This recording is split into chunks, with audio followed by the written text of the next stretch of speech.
Before we get underway, we wish to thank INFEMIT for the invitation to share today. Also want to recognize and thank our research assistants, 4 of whom helped us carry out the work of our study through interview transcription and data organization. Our deepest gratitude is to the approximately 40 women and men who sat down and took the time to respond to our many questions. We want to recognize the time and the energy that they took in sharing with us. And we want to offer a special acknowledgement to one of the research participants, Dr. Jose Pepe Alcantara, who passed last year, and we wish to dedicate this presentation to him today. So our study and our presentation today has 2 basic questions. One is a descriptive one. What happens when young women and men trained as lawyers, clinical therapists, pastors, anthropologists, agronomists, and medical professionals attempt to resource, organize, and collectively mobilize others in the work of transformation? A second and more analytical question is the following. How might their many dedicated years of learning, of know-how, of engagement and imagination challenge, refresh, and change our working understandings and models of transformation? Our presentation today has 4 main sections, which Nina and I will move through back and forth, and we're looking forward to discussing today especially our research findings from this project and revisiting questions about how what we've learned from the many leaders who've spoken with us and shared with us might inform and change our understandings of missions transformation. First, a little bit about our research framework and methodology. Our project is an interdisciplinary one. It's based on inductive research, shaped mostly by anthropological and political scientific research methodologies. It's descriptive insofar that it compares the work of 14 faith-rooted organizations engaged in 3 different areas of mainly transformation work, including improving livelihood and economic well-being, including organizations that work for the rights and well-being of people affected by violence and conflict, and finally, organizations that attempt to mobilize groups and communities to promote environmental justice and work for indigenous peoples' well-being and life worlds. We want to emphasize that our project, as an inductive research project, focuses on eliciting the perspectives and practical knowledge of Latin American and indigenous leaders who have developed, in order for us to develop a more grounded theory of their transformation Saberes. You can see as well that the folks that have been involved in the project come from a wide range of organizations with various different sizes of staff, budgets, fundraising networks. And really what's important for us today is who these folks are. 16 of our research participants were women, 21 were men. Nina and I were very careful about selecting folks from various backgrounds, but really we're interested in the gender dynamics of their work. And we also want to note that the number of participants is very likely an overrepresentation of women who are in senior leadership positions in Latin American faith-rooted organizations. Our presentation today builds a little bit on some of the observational data that we've collected, our review of some of the organization's internal documents, but most of it is focused on the results of interviews that we carried out with these nearly 40 leaders. The analytical focus of our presentation is on the leaders' transformation Saberes, which we'll talk more here about in a little bit. And the analysis, our units, primary units of the analysis today is really on the leaders themselves, although we will talk a little bit about the work that their organizations do. We wish to highlight, because this was both something important to us as researchers, but also something that we learned along the way, the gender analytic of our study. Our leaders that we interviewed wanted to talk about the gender dimensions of their work. And finally, we want to recognize as researchers, we are also engaged participants. Both Nina and I have been involved, not just as researchers, but as participants in the work of transformation in Latin America for some time. So in this sense, we're researchers who also are studying a group of people to which we belong. And this is an important caveat for our study. So let's start discussing the role of gender in transformation. What do we mean by gender? two categories of analysis are relevant to understanding how people identify themselves and experience life. The first one is sex.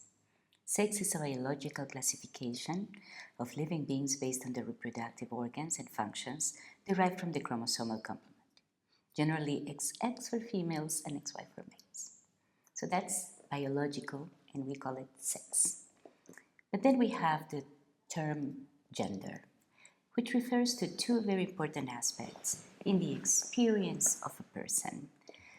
The first one is understanding gender as a person's self-identification or self-representation. This means that people mostly identify as male or female or non-binary, which means non-strictly male or female. But there is a second dimension or meaning to gender that is referred to how a person's life is impacted by such self-representation. Our research today focuses on this second aspect of the term. How a person's life is impacted by such self-representation can be explained because human existence develops through the individual's interaction with the world that surrounds them. Gender, as a category of analysis, refers to how a person is responded to by social institutions based on their gender presentation. Therefore, gender encompasses psychological as well as socio-cultural aspects that directly affects the lives of individuals and also their families and communities. Cultural, historical, psychological, and economic forces influence opportunities and limitations that define and experience femininities and masculinities. Key understandings in the transformation paradigm have been summarized during this conference, so we only want to highlight maybe 5 of 8 of Vinay Samuel's components of transformation. First of all, mission ought to be done as witness and journey within the world, not from outside it. So the transformation paradigm rejects the idea that the church is here and the world is out there and we are not there. Also, praxis is essential. Practice and theory influence each other. Transformation is not neutral about reality, it has a directionality. It is a change that leads to abundant life, equity, and love. Third, freedom and power are central in transformation. Transformation entails liberation and empowerment, personally, socially, and beyond. Reconciliation and solidarity are also key components of an understanding of transformation in the predominant theological literature. When we broaden our scope of our gospel imaginations from the personal to the social, reconciliation and solidarity become central to mission. Also, transformation emphasizes building up communities of change and centers the local church in such work. Nina, if I might add, Yes, one of the things that we want to at least consider with you today is how these principles, sort of established principles of transformation, are put into conversation with the work that actual transformation practitioners do. So keep these in mind as we proceed with our findings today, especially as it relates to the work of transformation of gender. So where is gender in theologies of transformation? The transformation paradigm confronts the delusion that people are unidimensional creatures. Human beings are not souls floating in the air. They are embodied, they are part of a history and a culture, and for those of us at least who take our faith seriously, we are also part of a religious culture. Human beings experience conditions of hunger, pain, insecurity, violence, and other forms of abuse on a regular basis. And gender inequality is a key causal factor of these conditions. Samuel, Zapden, Bosch, Padilla, and Escobar, among many others, distinguished theologians in the transformation paradigm, have provided invaluable insights and broadened our theological imagination. Yet, none of them addressed gender specifically as an analytical anchor. Their temporal context did not see gender as a relevant nor as an essential analytical category when thinking about transformation. We owe to various feminist, womanist, and mujeristas writers and theologians who have foregrounded gender as a key category of theological analysis, imagination, and creativity.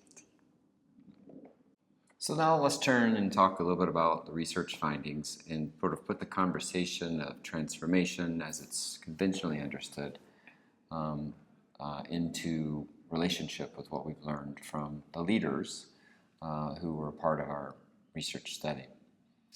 First, let's sort of talk a little bit through this idea of transformation saberes, and especially as it relates to what Nina just covered as it relates to gender. The first thing we want to recognize, and we learned from the leaders themselves, is that few of them articulated a kind of organized, formally developed, or systematized theology of transformation. Rather, we're going to argue today and present data that shows how they drew on multiple reference points, and sometimes these reference points were contradictory. So we are presenting Saberes from work done by Ruth Mercado, a Mexican educational anthropologist, as a kind of embodied, affective, and practical knowledge, but knowledge is plural, that the leaders in our study developed through everyday interactions with the people, the communities they serve and advocate for, accompany, but also from the work that they do as employees, as administrators, the work that they carry out when they engage pastors or ministry officials, the very hard work that they do working with limited resources and problems that don't seem to go away. All of these are the strands that shape these saberes. So we want to propose today that transformation saberes do not express a single unified theory of mission or transformation, nor are they necessarily unfolding from core principles established by researchers of transformation, although those are important. Rather, ideas like Vinnie Samuel's principles are put into conversation with other voices that are very important. And these saberes are therefore multi-voiced, and they're always in intense relationships with other practices that are very practical, other histories. If I may just interject, just to mention that Vinnie Samuel, he himself is a practitioner rather than a formal theologian. Yes. From an educational institution, Yeah. just to clarify that. Yeah. And so what we want to clarify today, or at least explore, is how when leaders engage in transformation work, what are the gender dimensions that they observe and experience, not only in the work that they do with folks who are suffering, but also within their own work contexts. As they work against injustice and work for liberation, how are these dimensions of their transformation work shaped by gender? So what are some of the voices that animate and energize leaders' transformation saberes? We're going to consider 4. The first are saberes that are derived from their interpersonal formations. And in our study, we focused on what were the primary reference points in their own theological and leadership formation, and we learned that they were primarily people. Youth pastors, Sunday school teachers, professional mentors, neighbors, parents, oftentimes even their own spouses, shaped very important relationships that inspire their imagination, their vision, and their conviction. For many leaders, they described early voices, leaders, pastors, friends, and family within evangelical networks that sparked their imagination. Less common in their response was voices that were drawing on formalized discourse or didactic instruction about the nature of God. Although those were important, they were less significant. And when they did reference these voices, interestingly, Nina and I observed that they were often overwhelmingly male authors and teachers, and often very logocentric. Finally, these interpersonal formations occurred in contexts where the leaders themselves learned to pay attention to gender dynamics. For example, the gender dynamics of being married and family life. 10 of the 35 participants in our study worked with their spouse and recognized that their spouse had different experiences within the workplace, had different responses from pastors about the work that they were doing, whether or not they were a male or a female leader. And then finally, for these leaders, the university and college ministries that they were involved in, especially during intense periods of social and political change as young activists, were significant reference points of developing Saberes. Many of these were young evangelical professionals, women and men, who were experimenting together at a young age, as women and men, holistic practices of Christian witness.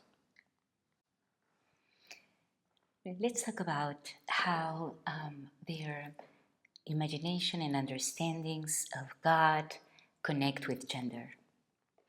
Our research shows how difficult it is to escape thinking about God in gender terms, especially in Latin America. Even the name or the noun God, Dios or Deus in Portuguese, both of those are male nouns. Most, if not all, of research subjects recalled influence of evangelical churches and campus ministries where teachings about God were deeply gendered. So not just the language, but the actual teaching was, for example, God is always a he.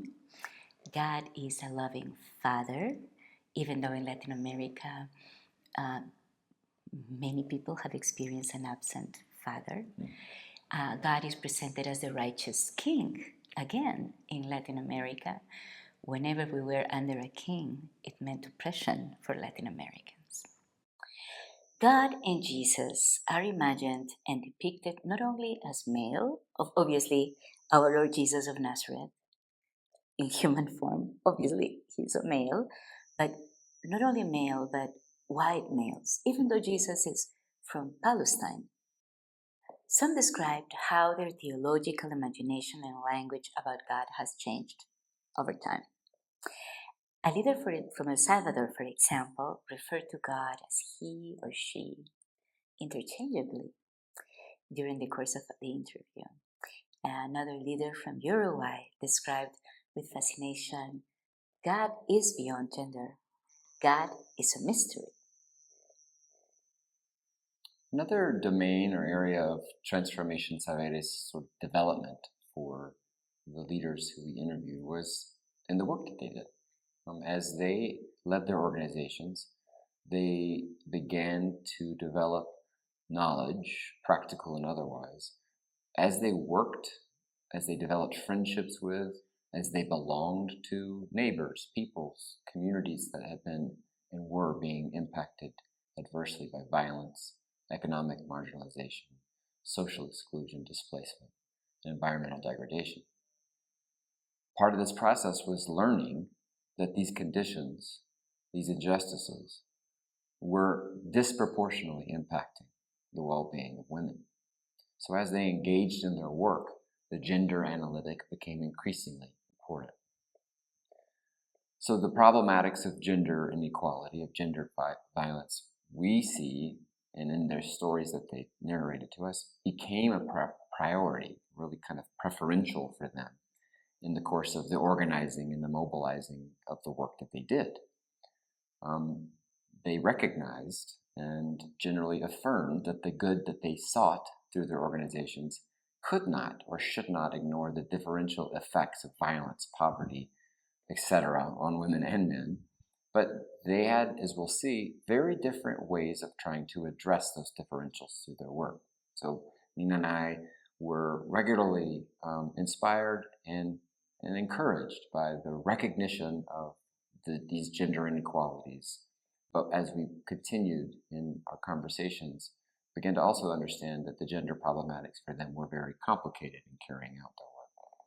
How they do it, even though they care about it, as we'll see, is a very complicated thing.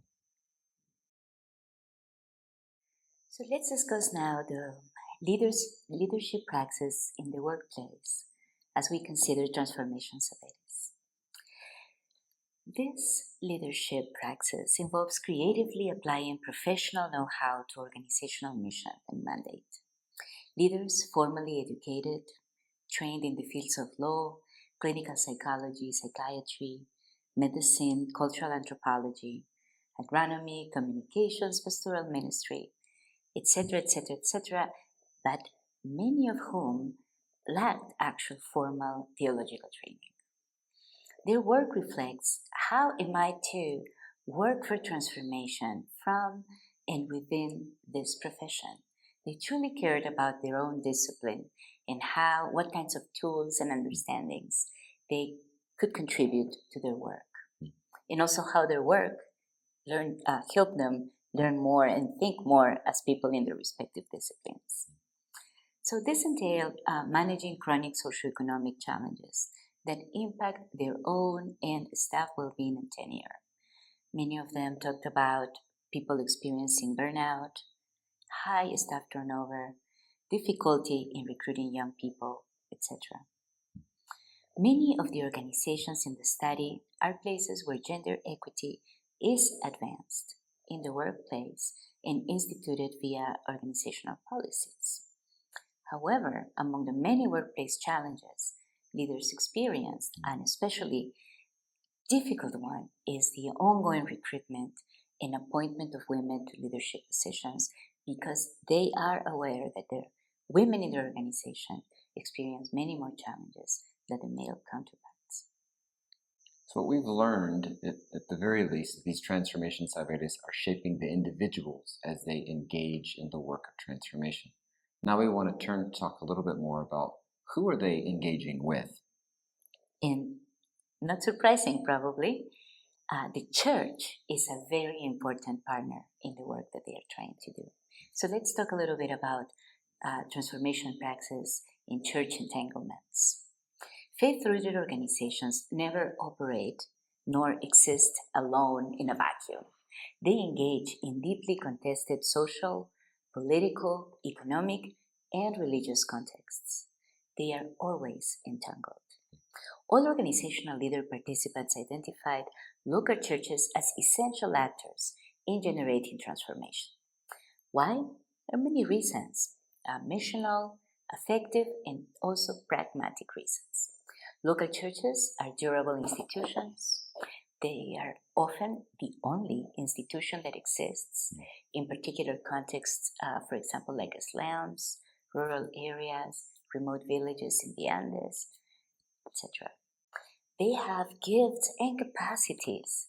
They have know-how. They have resources.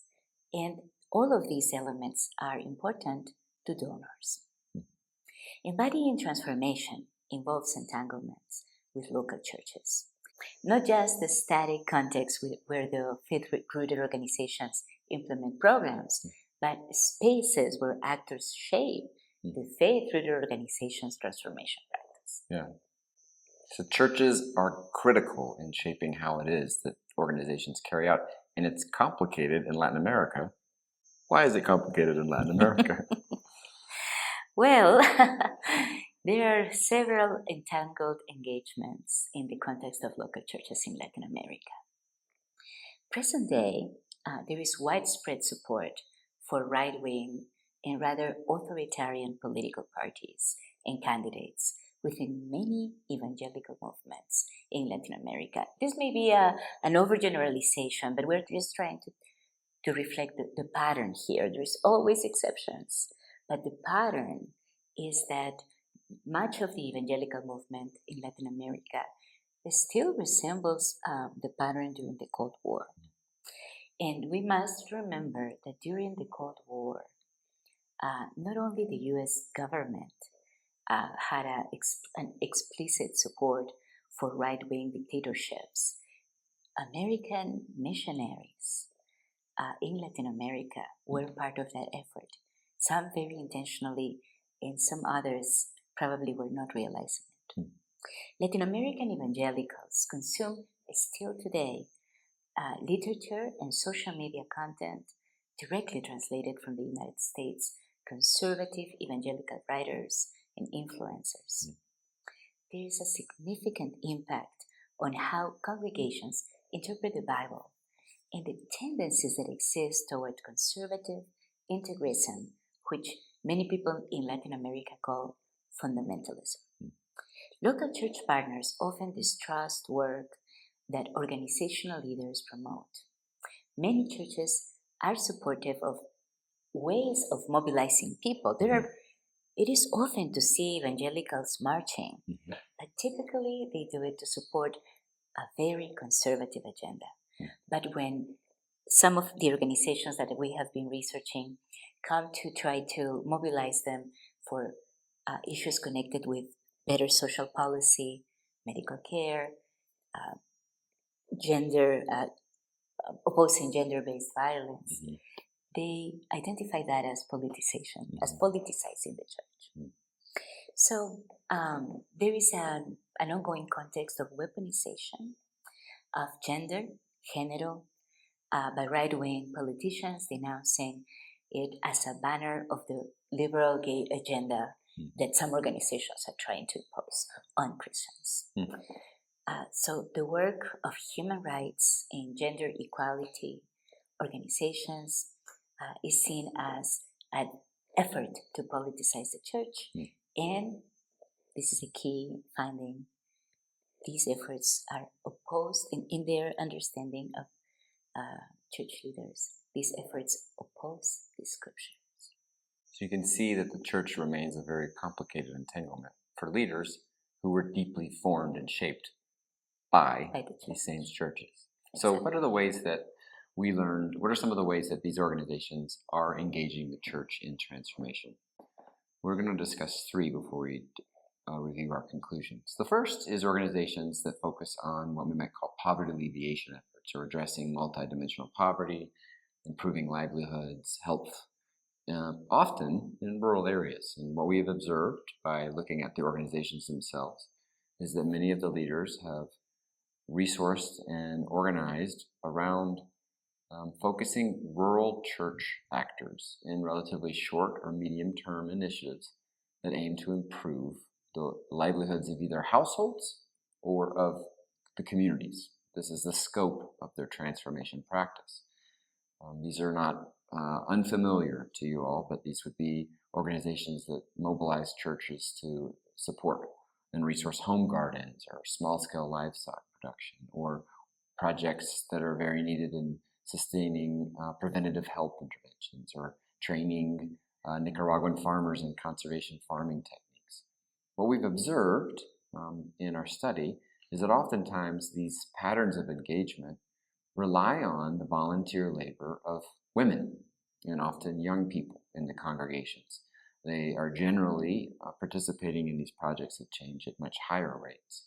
And these patterns of engagement require the organizations to mobilize pastors and churches who also have to manage and generate change within their own contexts to convince their parishioners or their congregants that the work that they're doing is in fact God's work. So it's a very, very complicated process. If I might interject, this phenomenon is also observed in the reality of the church. Yes. While men, for the most part, are the pastors, are the people who call the shots, most churches survive because of the volunteer work of women. Right. And so this is an interesting entanglement that we observe. And we don't mean this as necessarily as a problem. It's a descriptive reality. That many of the organizations that are involved in mobilizing churches around short and medium-term initiatives are not addressing gender problematics directly. As we're going to see, Nina's going to share, they often have to be careful with the language that they use. But this is one part of the entanglement. But on the other hand, they're affirming rural women's capacities, assets, knowledge in churches that oftentimes don't recognize them, don't affirm them, don't encourage them. And also, these are organizations that are inviting the church to critically reconsider its own ministry practices. But as we learned, this generates all sorts of conflict within the church. Whether or not a church is involved depends on whether or not the congregation itself believes that this is important work. So what we've learned from these leaders who are involved in poverty alleviation efforts is that their transformation practice is intensely localized. They're not pursuing structural change. They're very pragmatic. They tend to be rather conciliatory. They're not calling for conflict. They're not calling for protest. They're trying to get local groups to agree on strategies of poverty alleviation, and they often depend primarily on women's creativity, know-how, and networks. But these organizations also are especially diverse in how they engage local churches, because these churches have very different feelings about whether or not poverty alleviation even matters for the mission of the church. Let's discuss now in engaging gender injustice and violence. The patterns of engagement that we have been able to identify based on the conversations with leaders is that organizations that are working in the area of gender-based violence and other forms of injustice focus on mobilizing and training local faith actors, often urban churches in marginal areas, in key biblical themes: equal dignity of men and women, healthy relationships between all humans in creation, by the way, good treatment among all people. In these biblical themes and invitations to read the Bible together again aim at diminishing the practice of domestic violence and affirming women's roles in leadership and the important roles that they play in the church, as well as in the family, and as well as in society. Efforts to address and transform gender injustice tend to be rejected due not only to a lack of trust between pastors, typically, when they look at the work that these organizations are trying to achieve, but also because these organizations, which are typically more human rights-oriented organizations, tend to be a little more combative. They are not like those working directly on poverty alleviation that are more conciliatory and are trying to promote, as Jamie just explained, more collaborative work. Organizations that seek to defend human rights and oppose violence by themselves are just trying to shake up people, like understand what's going on. Violence against women, violence against anyone is not acceptable. And so sometimes they are perceived as way more radical than the other types of organizations. Some of the organizations we have found that all organizations are pragmatic. Some of them working in this field, we observe, have decided to even use euphemisms because of the current context of a deeper turn into the right, where the term gender has become weaponized. These organizations, instead of using the language of gender-based violence, some of them talk about, let's learn about how to prevent teen pregnancies. Let's work together to reduce violence against girls and women. Let's oppose violence in the home, which of course, again, it's a pragmatic option that probably allows them to be effective to a certain degree in diminishing as much as possible these instances of violence. A concern that we observe is that by not engaging the discourse of gender, they run the risk of locking women in traditional positions, roles, and obligations. If we are protecting women as mothers, like securing that we give them good treatment because they are mothers. All women deserve good treatment, independently of whether they are mothers or not, independently of whether they are married or not. So in terms of the entanglements, we must know that while addressing the problem, the discourse might be disconnected, and there is also an emergence of mid-level female leadership for women's issues. So this is like a result of the patient and sometimes inpatient work of organizations working on this particular problem, social problems with the church.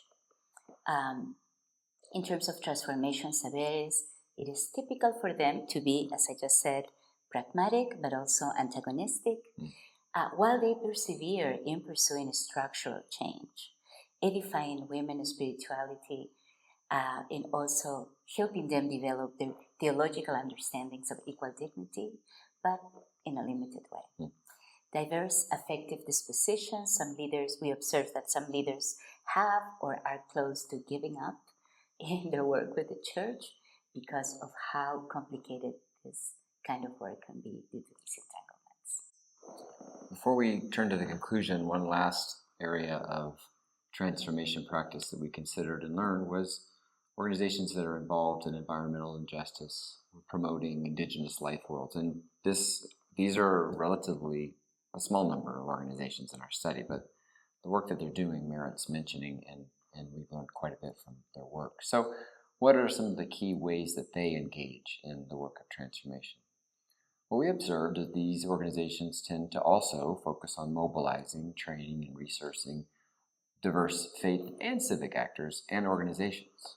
These are often around medium and more long-term initiatives that are focused on educating, sometimes generate and mobilize activism and protest, especially when it is related to environmental injustice.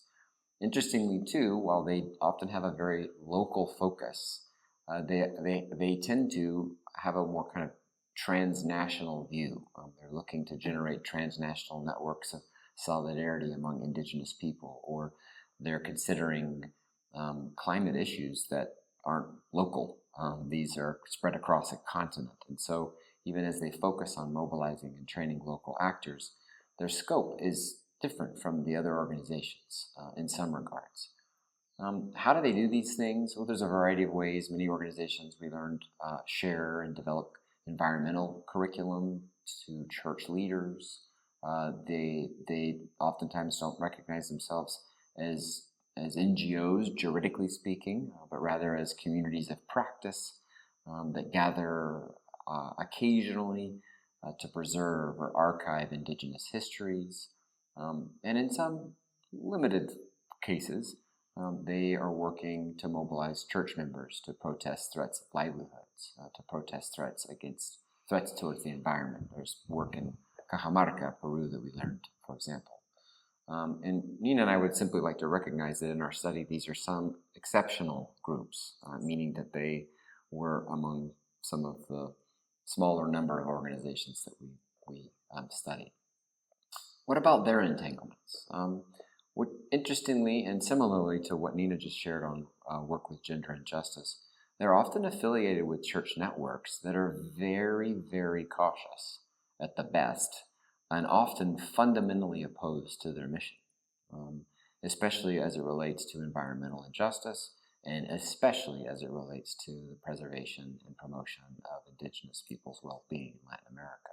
So many of the leaders wonder and ask and think about and struggle with this entanglement of how much time and energy should they spend on legitimizing their work in evangelical Christian networks. But they're also organizationally dependent. They need to rely on the resources of affiliate organizations that provide legal covering or assist them with fundraising. So these are complicated entanglements for these leaders to deal with. Interestingly, too, their transformation Saberes had a blend of both conciliatory and antagonistic. Conciliatory in that they're trying to build communities of practice among people with shared experiences, especially in indigenous communities, to affirm and generate collaboration among indigenous Christians, but also antagonistic as they try to confront the terrible effects of environmental degradation. They have practical experience in building and creating solidarity networks that span national borders or connect interesting and unusual groups that oftentimes don't work together, which is a remarkable part of their Saberes. And finally, they, among the organizations that we looked at, were really effective in facilitating what we might call more decolonized pedagogies, especially among indigenous communities of practice who are trying to also celebrate and promote and advance indigenous ways of learning.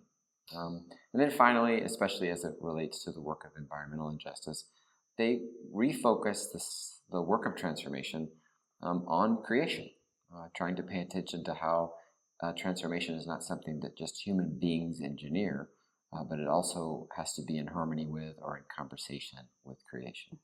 If I may highlight a couple of things about the work of this organization serving with indigenous communities.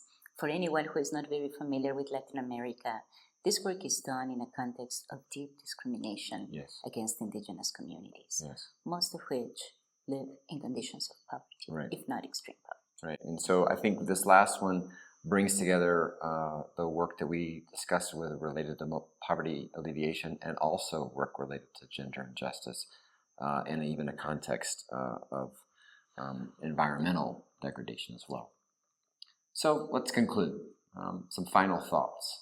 What can we learn from the transformation Saberes and practices of the leaders who generously gave their time to us as researchers? Well, the first thing that Nina and I want to highlight is that their Saberes are dialogic.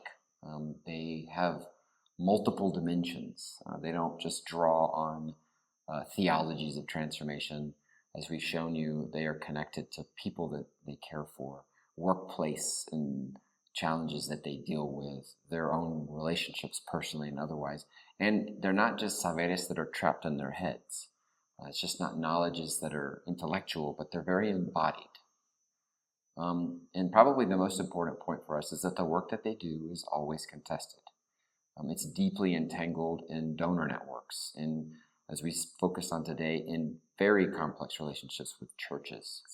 So for us, and as it relates to the theme of this forum, what's to become of our mission as transformation paradigm if we actually think of transformation as a more open-ended, multi-voiced, and entangled process? Do the existing models of transformation we operate with kind of orient us towards closure and control of the transformation process, or are we more open to kind of transformation as something that opens something up, generates something new, and is essentially cooperative? A second finding or conclusion is that we've learned, right, from the leaders, is that transformation Saberes embody a lot of learning for leaders that they derived by working very long-term with local churches. And as we've already said, this is complicated. Our research participants had a lot of deep, significant relationships with the local church and evangelical churches in particular, but these affective attachments, as Nina and I have shown, exist in conflict with the work that they do. As Nina pointed out, there was less conflict in churches and between the churches and the organization when they were engaged in poverty alleviation practice. There was more conflict and entanglement when churches were trying to be mobilized to confront structural violence. So for us, we think that the world-making aims of transformation Saberes do focus on change not only out in the world, but especially in this case, change that has to happen within local churches. And then another point related to this is how the leaders' engagement with local church generated Saberes on actually how to mobilize churches. And we think this is a very important finding. Although Nina and I both recognize, and we heard, that the work of mobilizing churches is very difficult, there were many examples, and they were exceptional, of these organizations actually effectively mobilizing the church. So how do you do that is an important finding of our study that should be shared broadly within the transformation as mission context. Leaders ask themselves, how are we going to create and sustain an organization that takes seriously and confronts the discriminations that we aim to change and address out in the world, especially the inequalities that women experience, but also how are we to do that and embody that within our own organization with our female colleagues, co-workers, volunteers, women and men. A third conclusion is that our leaders in the study made it very clear that making explicit the gender dimensions of their transformation work is quite costly. As Nina just mentioned, many are at the point of burnout. Some have opted to break with local church fellowships in order to make explicit their convictions. But most of them sustain very fragile affiliation, hoping that they can generate change within the church. So what we learned is that when leaders center gender, this exacerbates an already fragile assembly, not only relationships between the NGO and the church, but also within the NGO. So we wonder, how sustainable is the NGO form as it engages in these gendered dynamics? Can the NGO form endure? And then finally, we want to recognize that transformation practice of the leaders in our study entailed creative change. These were leaders who were anticipating new creation, but also these were leaders who were engaged in what we call creative preservation. They were recalling and rehearsing dynamic patterns of creation. This was especially true in the environmental justice work and the work with indigenous leaders. So for us, we wonder, does our current talk about mission as transformation assume a kind of engineered disruption by organizations, and in doing so ignore more dialogic, collective continuance work that we think is important to highlight? Thank you. Muchas gracias. Ciao.